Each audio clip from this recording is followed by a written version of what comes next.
이 책을 읽은 다음에 어떤 생각하냐면 나 이 책 알아. 안다고 얘기해. 모르면서. 하나도 모르면서. 아니 그거 아는 내용인데 누가 몰라. 아는 거다 라는 말은 세상에 없다고 생각해요. 세상에 아는 거다는 말은 없어. 왜냐하면 당신이 그걸 제대로 안다면 이미 그걸 실천하고 있을 테니까.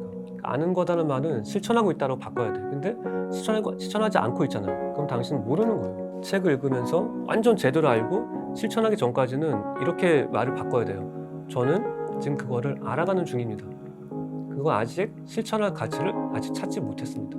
일상 겪은 이야기, 매일매일의 이야기를 글로 써라. 여러분의 스토리가 되고 쌓이게 되면 이제 역사가 되는데, 저는 요즘 스마트폰을 이용한단 말이에요. 스마트폰에 메모장 기능이 있죠. 좀 스마트폰에 항상 메모가 평균 2,500개 정도가 있어요. 써놓고 어떻게 하냐면 그거를 매일매일 보는 거예요. 오늘의 영감과 그때의 영감을 연결시켜서 하나의 글로 만들어보자. 그날과 과거의 어느 날을 연결시킬 수 있으면 어디에 가서든 누군가한테 이야기할 수 있을 만한 가치가 있는 텍스트가 된다.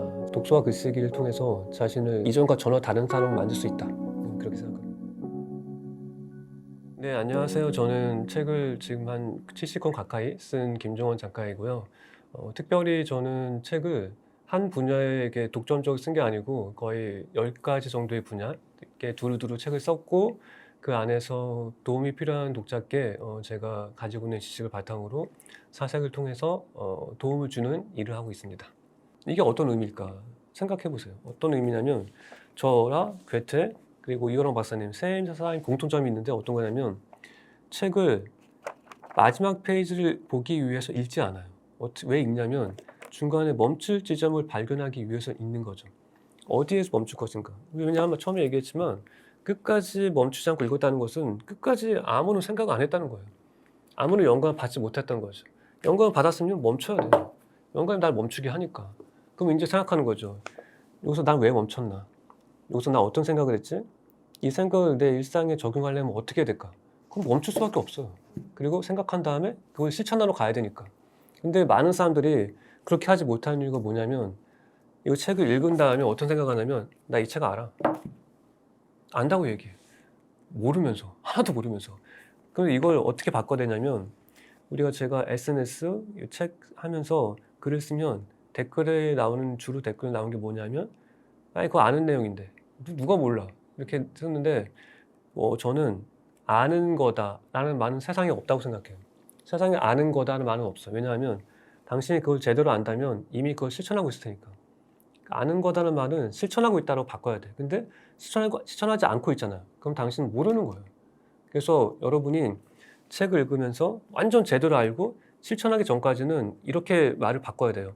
저는 지금 그거를 알아가는 중입니다. 그거 아직 실천할 가치를 아직 찾지 못했습니다. 아직 제대로 모릅니다. 이렇게 얘기를 해야지 내가 두세 번 읽게 되지. 아니면 이거 한 번 읽고 나 이거 알아. 막 책꽂이 보면서 읽은 책인데 아는 책이야. 안 본단 말이야. 안다고 생각하고. 안다고 생각하기 때문에 영원히 모르게 돼요. 우리가 안다고 생각하지 말고 이 책을 끝을 보려고 결과를 내려고 읽지 말고 숫자를 막 쌓아간다는 것은 아무것도 발견 못했다는 거예요. 한 권을 365권 읽는 것과 365권을 한 번씩 읽는 것, 이게 어떤 차이일까? 저는 그리고 아직도 괴테의 파우스트는 읽지 못하고 있어요. 왜냐하면 읽어봤자 이해 못할 테니까. 왜냐하면 여러분들이 괴테의 파우스트도 막 읽어 제끼는데 여러분이 모르겠지만 세계에서 현존했던 지금 살아있는 모든 인류를 합해서 IQ 1등이 괴테예요. 괴테가 IQ가 210이 넘거든요. 근데 괴테가 210이 넘는 IQ를 가지고 있는 괴테가 그 파우스트를 60년 동안 썼어요. 근데 우리는 IQ가 반밖에 안 되면서 그걸 막 일주일 만에 다 읽으려고 그래. 그리고 이해 못했다고 짜증내고 막 에이 번역이 잘못됐어 막 이렇게 얘기한단 말이에요. 이해 못하는 게 당연한 거지. IQ 반이면 120년 동안 읽어야 돼요. 근데 60년 동안 쓴 거를 일주일만 어떻게 읽어? 저는 그거 읽어봤자 이해 못하는 거라는 것을 알고 있어요. 그래서 읽지 않고 있죠. 수준에 많은 책을 읽으면서 중간중간 멈추면서, 왜냐하면 이 책은 처음에 얘기했지만 내가 아직 스스로 깨닫지 못한 것을 스스로 깨닫는 사람이 자신의 깨달음을 글자로 남긴 거란 말이에요. 책은 우리가 읽으면서 그 사람이 깨달은 걸 읽으면 뭐해. 중간중간 읽으면서 여기 이렇네? 왜 이럴까 하면서 덮고 내 글을 쓰기 시작해야죠. 이제 내 글을 글을 쓰기 시작해야지 이제부터 한 줄 쓰면 그게 내가 읽은 한 줄이 되는 거지. 이거 100번 읽었다고 100번 읽은 게 아니에요. 내가 책을 읽고 나의 글을 쓰는 시간을 갖는 것부터가 독서의 시작이다. 그렇게 생각합니다. 제가 책을 내면 이런 검색해 보면 어떤 게 있냐면 "작가님 책이 나왔다. 아 정말 좋아. 빌리러 가자." 이렇게 나온단 말이에요. 1차 관문이 그거예요. 빌리게 하는 거. 그리고 빌려서 읽어서 정말 좋으면 인제 구매하시거든요. 근데 저는 다 좋아요. 빌리는 것도 아름답고 좋은데 책을 왜 빌리지 않고 사야 된다고 생각하냐면, 책은 아까 얘기했지만 멈추기 위해서 있는 거잖아요. 멈췄을 때 여기다 인제 기록하는 거예요, 기록. 메모를 하는 거죠. 책은 메모하려고 사는 거지 지금 누군가 쓴 걸 읽는 게 아니고, 이걸 읽고 내가 생각하고 그 순간에 느꼈던 것을 여기 쓰는 거예요. 근데 내면의 순간을 기록하는 거죠, 내면의 순간을. 이 한 줄이 한 권보다 값진 거예요. 근데 빌리면 일단 메모할 수가 없고, 중고 서점 같은 곳은 약간 뭔가 이미 낙서가 이런 게 있고 그렇기 때문에 메모할 수 없고, 그리고 그렇게 산다는 것 자체가 역시 내가 책의 가치를 좀 낮게 산정하고 있다, 그런 생각이 들어요. 그래서 책을 읽을 때는 일단 내가 원하는 것을 사서, 근데 산다는 것은 뭐냐면 책을 너무 많이 읽게 되면 사기 힘들 거예요. 근데 저는 왜 사냐고 하냐면, 저도 마찬가지로 1 년에 한 권 읽지만 여러분도 1 년에 한 권 읽으라고 말하는 건 아니에요. 여러분의 원칙이 있으면 좋겠어요, 원칙. 그냥 시작부터 끝까지 읽는 게 목적이 아니고, 내 원칙은 뭐 이렇게 하는 거죠. 여기서 내 일에 적용할 수 있는 것을 뭐 10개 발견하기, 이런 원칙을 정하든지, 아니면 내가 궁금했던 것을 책에 질문하기, 이런 원칙을 정해서 읽어보는 거예요. 근데 그렇게 질문을 하면 책은 어떤 책이든 상관없이 여러분한테 가장 좋은 대답을 해줄 거예요. 근데 책이 당신에게 하지 않는 이유는 아무것도 묻지 않기 때문에 대답 안 해주는 건데, 그래서 저는 책 읽을 때도 마찬가지. 여러분이 마케터라고 마케팅 책만 읽는 것은 가장 수준이 낮은 거예요. 여기 누군가 쓴 것을 나만의 시각으로 변주해서 나의 의도에 맞게 텍스트로 밖에 내보내는 거죠. 그걸 하려면 같은 분야의 책을 읽는 게 아니고 다른 분야의 책을 읽어야 된다. 그게 독서 고수가 되는 방법이다. 좀 그렇게 생각을 해요. 저는 독서를 책만 읽는 게 독서라 생각하지 않고, 우리가 책을 읽지 않을 때는 세상을 읽고 있다, 이렇게 생각하시면 좋겠어요. 뭔가 영감을 느낀다면 그 영감에 맞는 주제의 책을 골라서 그 책을 읽으면 돼요. 책에서만 뭔가 얻으려고 하면 얻어지는 게 별로 없겠죠. 세상에서 본 것이 책을 강력하게 요구해야 돼요.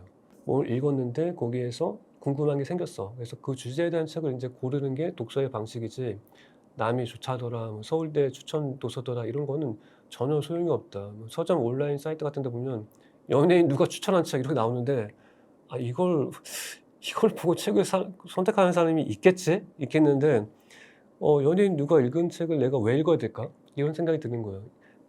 다른 사람이 추천한 책 말고 나의 일상이 강력하게 추천한 책을 읽어라. 그러면 인제 그 책에서 당신은 원하는 것을 얻게 될 것이다. 스킵 독서죠, 이렇게. 띄엄띄엄 읽는 거. 그러니까 여러분이 아무거나 띄엄띄엄 읽을 수 있는 책을 먼저 골라서 읽는 게 좋겠고, 그런 책 대표적인 게 뭐가 있냐면 난중일기. 난중일기는 서간체 소설이잖아요. 하루하루 일기니까 아무 데나 펼쳐도 돼요. 다 내용이 개별적이에요. 가장 쉽게 초보자가 읽을 수 있는 스킵 독서는 난중일기다. 근데 그걸로 시작하면 소설을 읽을 때도 인제 나중에 고단수가 되면 스킵하면서 읽을 수가 있어요. 소설도 역시 그 소설을 쓴 작가의 일상의 태도가 담겨져 있는 이야기일 뿐이니까. 그러니까 여러분이 책을 읽을 때, 책은 글을 쓰는 것보다 독서가 더 창의로운 독서 지적 작업이에요. 왜냐하면 괴테한테 물어봤어요. 괴테가 말년에 이런 질문을 받았어요. "괴테, 당신은 독서가 뭐라고 생각해?" 괴테가 이렇게 얘기했어요. "난 아직도 독서가 뭔지 잘 모르겠다." 사람마다 독서하는 방법은 다 다르기 때문에 하나는 규정할 수가 없다. 여러분은 여러분만의 독서법을 찾아내셔서 그걸 꾸준히 루틴으로 만들어서 읽는 것이 되게 중요하다, 그런 생각이 들고, 내 안에 이 12가지 주제로 고민하고 있는 사람들의 질문들이 내 안에 쌓여 있어요. 이 역사, 철학, 과학, 경제, 영어, 외국어 분야에서 고민하고 있는 사람들이 뭘로 고민하고 있는가를 제가 평소에 귀담아 듣기 때문에 그 사람들의 질문이 내 안에 있고, 그 사람의 질문을 통해서 세상을 바라보면 그 세상에서 이 사람들에게 도움이 될 수 있는 영감을 저한테 주는 거죠. 그걸 제가 인제 글을 쓰는 거예요. 괴테, "문해력이 뭐라고 생각해?" 이렇게 물어보니 괴테가 "모두가 같은 것을 보고 있는 상황에서 너만의 시각으로 그걸 보고 마음속에 넣고 네가 꺼내고 싶은 방식대로 텍스트로 변주해서 꺼낼 수 있다면 너는 네 안에 천재성을 다 꺼낼 수 있다. 그게 바로 문해력이다. 모든 줄에 다 줄을 쳤다. 이걸 의미해요. 줄을 치는 것은 지적인 능력과 별로 관계가 없어요. 그날그날의 질문이 다른 곳에 줄치게 만들어주니까. 그러니까 그날그날 질문으로 다른 곳에 줄치면서 다 줄치게 됐고 이제 나는 한 권 다 읽게 되었다. 그걸 의미하죠. 네. 제가 좋아하는 그룹 중에 BTS 방탄소년단이 있어요. 방탄소년단이 대부분 공통점이 뭐냐면 그 멤버들이 다 글쓰기를 되게 즐겨요. 그래서 한 RM이란 멤버는 새벽 2시 반 정도에 샤워를 하다가 영감이 떠올라서 샤워를 멈추고 스마트폰 펴서 SNS에 자기 글을 올렸어요. 글을 올린 이유에 대해서 썼는데 왜 썼냐면 지금 아니면 이걸 쓸 수 없을 것 같아서. 근데 우리 생각해 보세요. 우리가 지금 샤워하러 들어갔어요. 머리에 샴푸 묻혔어요. 영감이 떠올랐어. 어떻게 할 것인가? 샤워 끝난 다음에 나가서 쓸 것인가? 아니면 이 묻은 채로 켜고 쓸 것인가? 이거 선택해 보는 거죠. 저는 당연히 묻은 채로 써요. 왜냐하면 끝나고 나가면 나 없어 아마 기억 하나도 안 날 거예요.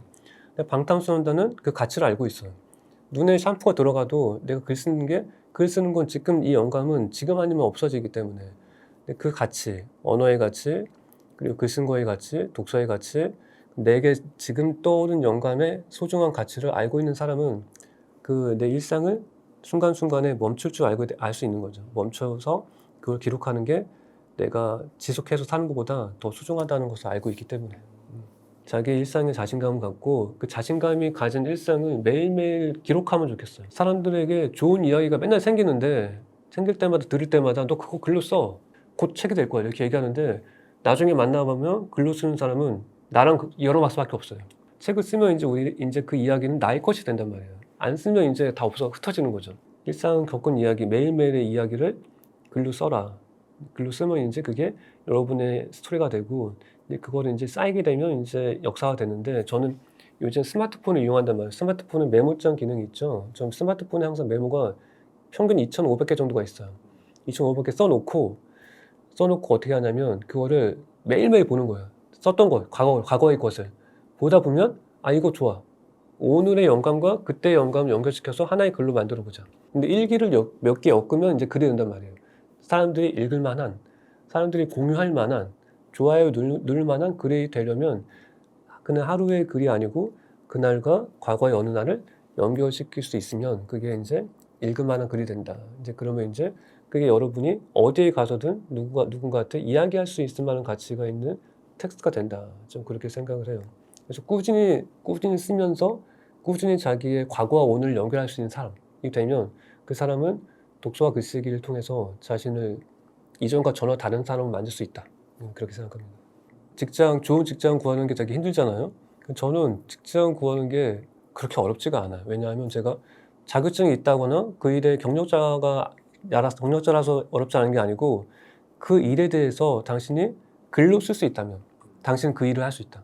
일단 글쓰기를 시작하고 남의 신경을 쓰지 않고 자신만의 생각을 과감 없이 표현하다 보면 그리고 잘 쓰려는 생각하지 말고 왜냐하면 못 쓰니까 어차피 여러분 못 써요. 못 쓰니까 일단 써라. 쓴 게 완성한 게 최고의 가치다. 그렇게 생각하기 때문에 여러분 이제 쓰는 삶을 살다 보면 전혀 짐작하지 못한 오늘을 만나게 될 것이다. 좀 그렇게 생각합니다. 요즘에 인스타그램을 되게 의욕적으로 해요. 그러면 우리가 SNS 하다 보면 SNS가 영향력이 커지다 보면 같이 커지는 게 있잖아요. 앞으로 뭐 실시간 활동이 막 1초에 하나씩 달려 막. 근데 이거를 보면 근데 처음에는 제가 인스타를 이제 3달 만에 한 팔로워가 9만 명 늘었어요. 3달 만에. 하루에 막 2,000명, 3,000명씩. 그러니까 인스타 악플러가 엄청 막 새벽 2시, 막 3시에 항상 잘 때 활동해. 근데 이 분들을 제가 보면서 아 진짜 SNS는 접어야 되나 너무 힘들어서 악플이 뭐 상상할 수 없는 악플이어서 너무 힘들었었는데 2달, 3달, 4달 지나니까 어떤 일이 일어나면 악플러가 없어졌어요. 그 3달, 2달 전보다 팔로워 수는 더 늘었는데 악플러는 없어졌어. 그러니까 왜 그럴까요? 이게 되게 중요해요. 왜 그러냐면 내가 내 생각과 거의 유사한 글을 쓰게 되면서 내 생각과 닮은 사람만 남은 거예요. 그 인생에 반박하는 사람이 없어요. 나랑 같은 생각하고 있어요. 예전에 어떤 거였냐면 작가님 말이 쉽지. 작가님 네가 해봐라 이런 게 많았으면 지금 어떤 거냐면 작가님 어려운 일인데 제가 한번 해볼게요. 내 마인드를 그대로 닮았어요. 그 사람만 남은 거예요. 그래서 우리가 계속 글을 써야 하는 이유는 글을 쓰면 나와 같은 마음을 갖고 있는 사람을 남기는 거예요. 그러면서 이제 우리가 혼자서 글 쓰는 동안 되게 외롭겠죠. 근데 그 시간을 견뎌야 하는 이유는 결국 혼자서 글 쓴 시간이 나한테 소울메이트라고 하죠. 내 마음을 알아주는 몇 사람들을 만나게 해줘요. 글쓰기가. 왜냐면 내가 만약에 오늘 페이스북에 하루 3시간 자야 된다 이렇게 글을 쓰면 6시간 자는 사람이 악플을 달 거예요. 3시간 자면 죽는다. 근데 그 사람들은 다 떠날 거예요. 악플 달고. 근데 3시간 동의하는 사람은 남아서 공감한다. 나도 지금 그러고 있다. 우리 같이 정보를 나눌까? 그러면서 이제 서로가 서로에게 소중한 존재가 되겠죠. 그래서 우리는 글 쓸 때 타인의 비판을 의식하지 말고 써야 돼요. 비판을 안 받을 수는 없어요. 비판 안 받는 게 더 이상한 거예요. 비판 없다는 것은 호감도 없다는 거예요. 아무것도 없는 거죠. 비판을 나한테 비판하는 사람이 100명이면 그 반대에 나한테 호감을 갖고 있는 사람이 100명이 있다. 100명을 보고 가는 거지. 어차피 날 싫어하는 사람들은 떠날 테니까. 그러니까 여러분들이 글쓰기를 단순히 뭔가 글 써서 부자가 되고 뭐 책을 내고 강의를 하고 그건 나중의 일이고 여러분 마음과 꼭 맞는 사람들을 만나게 된다. 그러면 이제 그걸 만나게 되면서 서로에게 이제 힘이 되고 응원이 되면서 이제 글쓰기가 여러분을 작가의 세계로 인도할 수도 있고 강사의 세계로 인도할 수 있고 다만 중요한 것은 여러분이 짐작도 하지 못한 곳으로 인도해 줄 것이다. 저는 그걸 약속해요. 왜냐하면 제가 그렇게 살고 있고 제가 아이콘의 노래 가사도 썼어요. 공동 작사도 했는데 그 쓴 이유가 어떤 거냐면 아이콘의 그 리더가 제가 쓴 글을 읽고 반해서 YG를 통해서 저한테 연락이 와서 제 글을 쓰고 싶다. 그래서 얼마 줄 거냐 이렇게 얘기했는데 농담이고 이렇게 하면서 제가 그러면 제가 되게 까다로운 조건을 내밀었어요. 어떤 거냐면 아이콘이 되게 일본 동남아에서 인기가 많거든요. 그러니까 I'm OK라는 노래를 제가 작사를 했는데 그 노래에서 영상이나 공중파를 나갈 때 그 노래 나갈 때 항상 작사 김정은이라는 거 항상 붙여야 된다. 날 숨기지 마라. 붙여야 된다. 이렇게 조건을 거니까 연락이 안 오는 거예요. 얼마 동안에서 내가 너무 까칠했나 생각했는데 연락 결국 왔어요. 이걸 통해 제가 말하고 싶은 거는 여러분이 글쓰기를 통해서 여러분의 가치를 보일 수 있으면 어떤 조건도 세상에 요구할 수 있다. 우리가 과거에 마라톤 선수가 현재의 마라톤 선수보다 못하잖아요. 수영도 마찬가지. 근데 이런 게 있어요. 과거의 작가가 현대의 작가보다 낫다고 말할 수는 없어요. 다른 건 다 발전했고 변했는데 글쓰기는 그렇지 않아요. 글쓰기는 환경과 기술에 따라서 좌우되는 게 아니다. 그리고 어떤 주변에서 뭐 어떻게 살고 있고 배운 게 무엇인지 그게 중요하지 않다. 우리가 학교에서 내내 창의력을 강조하지만 창의력을 말살하고 있잖아요. 그러면서 이제 나중에 직장에 들어가면 창의력을 발현해라 이렇게 얘기하는데 또 발현하면 조직에 충실해라 막 이렇게 얘기하잖아요. 앞뒤가 안 맞는단 말이에요. 글쓰기도 마찬가지. 이제 너의 글쓰기 능력을 보여주라. 그런다고 내가 보일 수가 없어요. 또 글쓰기 능력을 갖기 위해서 어디 학원에 다녀서 배우는 것도 한계가 있단 말이에요. 제가 논술학원에서도 이렇게 논술을 가르쳤었거든요.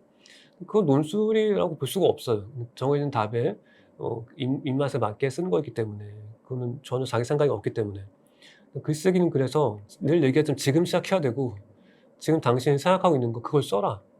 그리고 저는 글쓰기 할 때 제목을 정하지 않고 시작해요. 진심을 다해서 진실로 마지막 줄까지 완성하면 그 마지막 줄에서 가장 매력적인 제목을 만들어줘요. 책을 70권까지 냈지만 책을 따로 기획하지 않아요.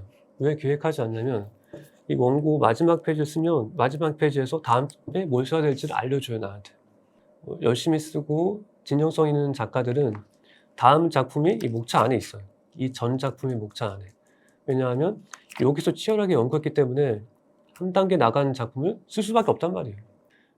다양한 곳에서 뭐 다양한 목소리를 들으면 똑같아질 수가 있고 저는 그래서 글 쓴 다음에 하평에 되게 안 좋아해요.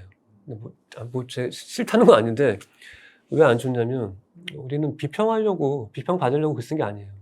내 생각을 전하고 싶어서 글을 쓴 거지 뭐 문법이 안 맞아, 이건 논리가 안 맞아, 이거 다 상관없어요. 내 생각에 맞으면 다른 건 다 무시해도 된다. 그리고 다른 거 이게 과연 이게 적합한 것인가 혹은 많은 사람들이 동의하는 것인가 아니면 논리적으로 맞는가 아니면 학술상으로 오류가 없는 건가? 이거 다 생각하면 한 줄도 못 써요. 내가 일단 지금 쓸 수 있는 글을 지금 쓰자. 가장 좋은 작가는 위대한 글을 쓴 작가가 아니고 지금 글을 쓰고 있는 작가가 가장 위대한 작가다. 지금 쓸 수 있는 글을 지금 쓰자. 제가 말씀드리고 싶은 그거. 예. 방송인 유재석. 그분이 무명 시절 되게 길었잖아요.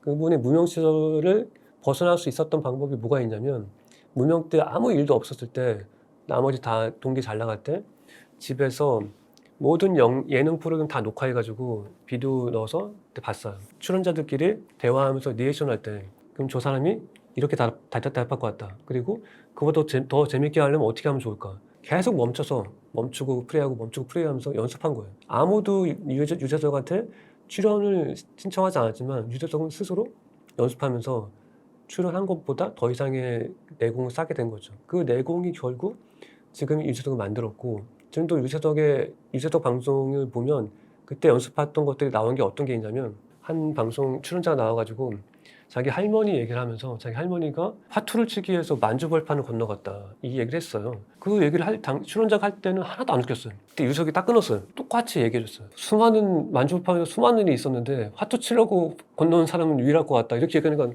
빵 터진 거죠. 이제 그때 멈추고 자기 했던 것을 그대로 했던 말을 그냥 들려줬을 뿐이에요. 근데 그게 웃기게 된 거죠. 내게 맞는 한 줄의 영감을 찾아내자.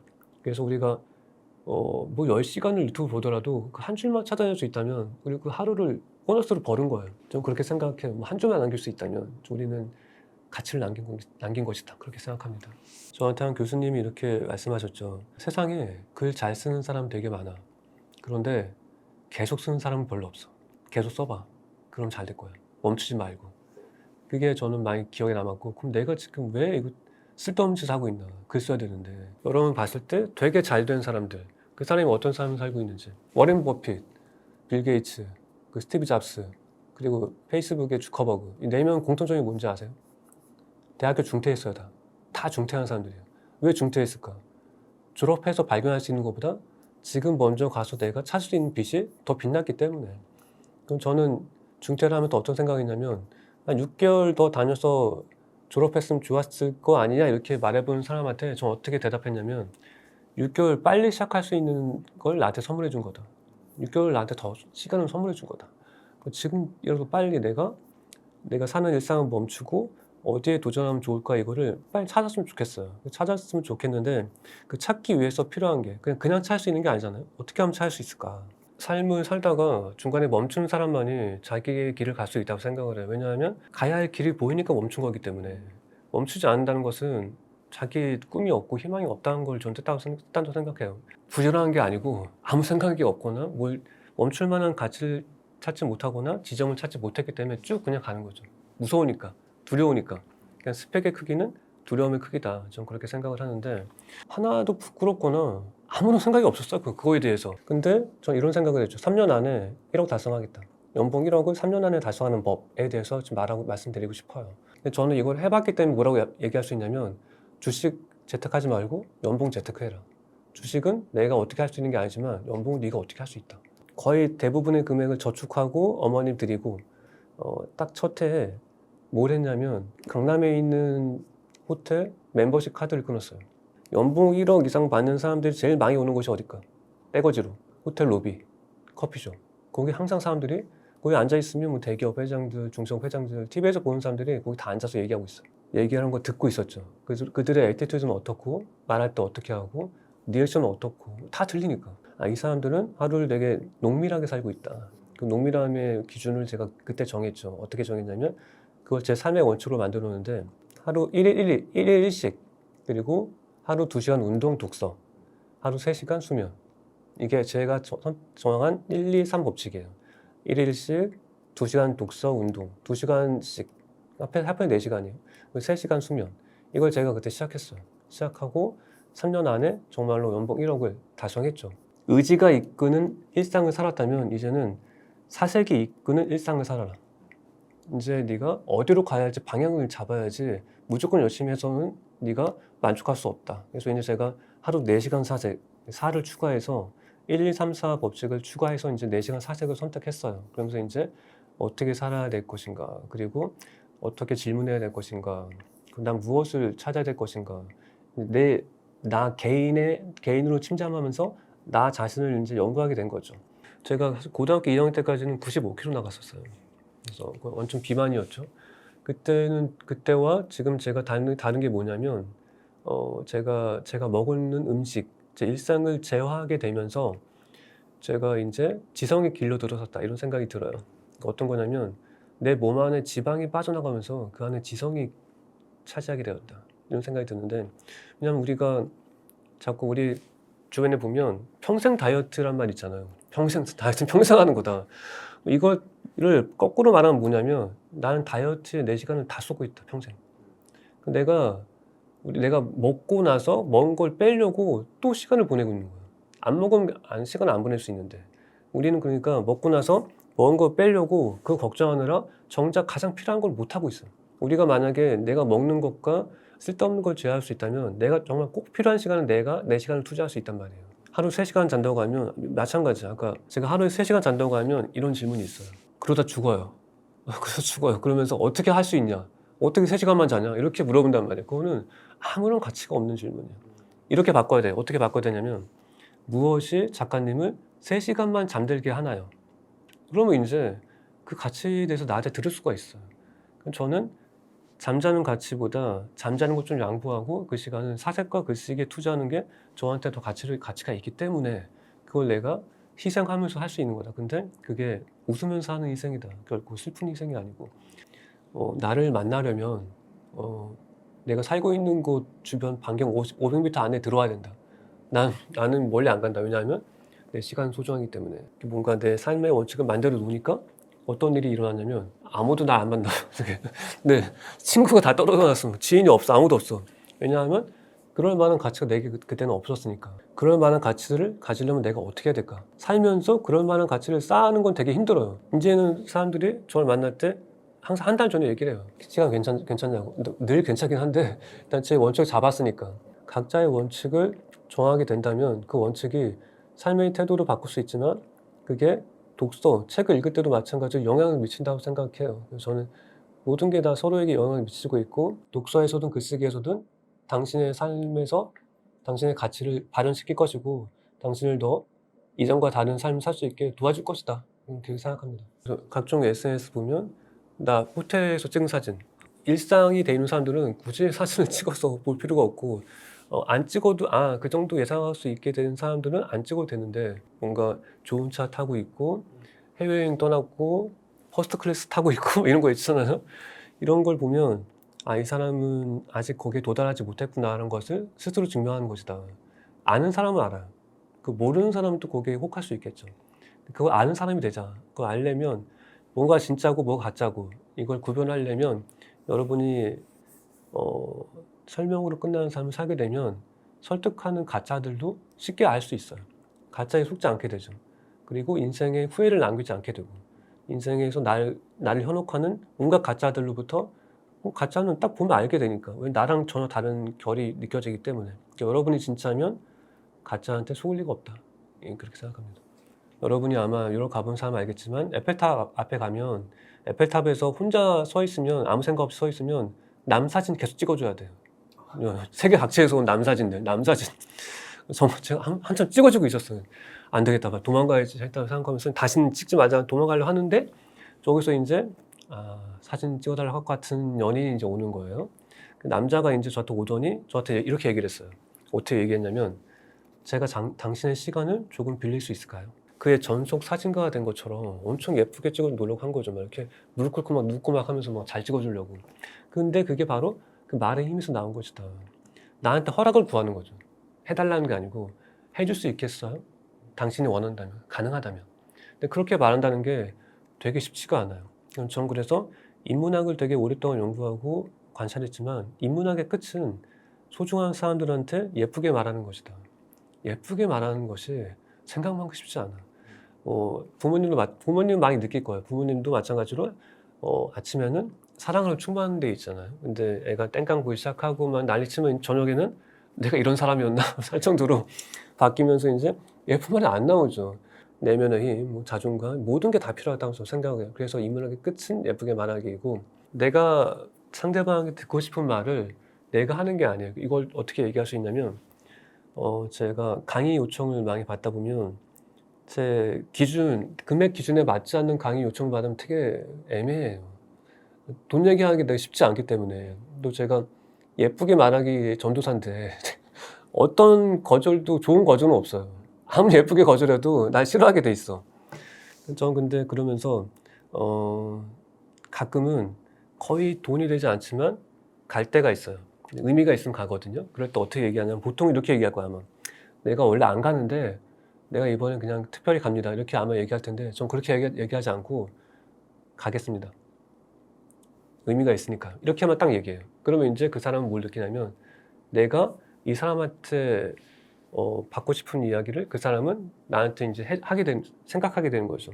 '내가 이런 데 안 가는데 뭐 내가 의미 있어서 가는 거야.' 이거를 내가 하고 싶었지만 안 하면 그 사람은 그거를 알아차게 되는 거죠. '아 여기를 와 주시는구나. 고맙다.' 이 마음을 알게 되는 거죠. 근데 그걸 내가 얘기해 버리면 인제 그게 전해지지 않게 되겠죠. 보통 아이가 학원에 갈 때 밖에 비가 와요. "우산 가져가." 이게 뭐냐면 대표적인 결과 언어, 결과를 중시하는 언어. "밖에 지금 비 오더라."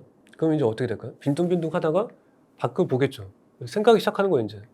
더 좋은 방법을 생각하기 시작하는 거예요 아예 혼자. 여러분이 직장에서 자기 자신에게 이렇게 말을 변주해서 사용할 수 있다면 화가 줄어들겠죠. "너 우산 왜 안 갖고 왔어?" 그럼 이제 아까 처음에 얘기했던 결과를 중시하는 언어를 들은 아이들은 어떻게 되냐면 나중에 엄마한테 이렇게 얘기해요. 우산을 왜 안 챙겨 줬어?" 이제 엄마한테 이제 화를 다 뒤집어 씌우는 거죠. 반대로 거꾸러지게 된 이유는 중간중간 부모가 결과적 언어만 얘기해 줬기 때문에 생각할 기회를 계속 박탈했기 때문에 계속 탓만 하는 거다. "엄마 때문에 이렇게 됐잖아." 이거 되게 들으면 짜증나잖아요. 얼마나 열심히 해 줬는데. 되게 중요한 말을 할 때는 일단 적어 봐요 일단. 내가 하려는 말을 적어 봐요. 글로 쓴 다음에. 왜냐면 글은 계속 수정할 수 있잖아요. 말은 수정할 수가 없지만 글로 써서 '아 이 정도면 충분하겠어.' 하면 인제 이거를 담고 그걸 인제 말로 하는 거죠. 제가 꼭 드리고 싶은 말씀은 우리는 더 나아질 수 있고 그리고 우리가 원하는 내일을 만날 수 있다. 그리고 그 안에 내 안에 이미 그런 능력이 있다. 그런데 아직 그거를 꺼내지 못했을 뿐이다. 그래서 우리는 더 배울 필요가 있는 게 아니고 더 나를 알아볼 필요가 있다.